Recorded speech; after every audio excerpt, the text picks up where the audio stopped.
শ্রাবণ, জি। এতক্ষণে নিশ্চয়ই বুঝে গেছেন যে আমি কিছু পারি আর না পারি বেশ সুন্দর করে কথা বলতে জানি, জি। কিন্তু আমি বাসার কাজকর্মে একদম পারদর্শী না। থাক, আপনার মতো সুন্দর মেয়ে সেটা দরকারও নেই। প্রথম দেখাতে ইমপ্রেস করার চেষ্টা করছেন।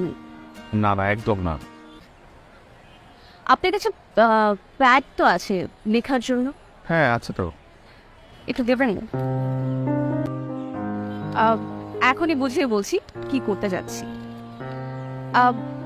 দুটি পেপার, একটাতে আপনি আপনার পছন্দের কফির নাম লিখবেন, আর একটাতে আমি, তারপর ভাঁজ করে ওয়েটারকে দিয়ে দিব। ওকে?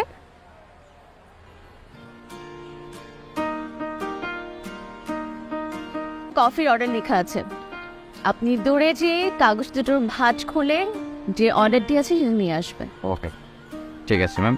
ওয়েটটা করেন, আমি নিয়ে আসছি। তো ব্যাংকে কিরকম ক্যাশ আছে? জি। দেখেন, বিয়ের পরে সবচেয়ে বড় ঝামেলা হচ্ছে টাকা পয়সা নেই। মানে এই যে বিয়ের পরে হানিমুন টানিমুন ঘোরাফেরা করতে করতে আস্তে আস্তে 1 বছর কেটে যায়। এই 1 বছর কাটার পরে সবচেয়ে বড় ক্রাইসিস হয় টাকা পয়সার। তার মধ্যে আবার আপনি করেন চাকরি, এমন না যে বিজনেস করেন যে আস্তে আস্তে বড় হওয়ার কোনো সুযোগ সুবিধা আছে।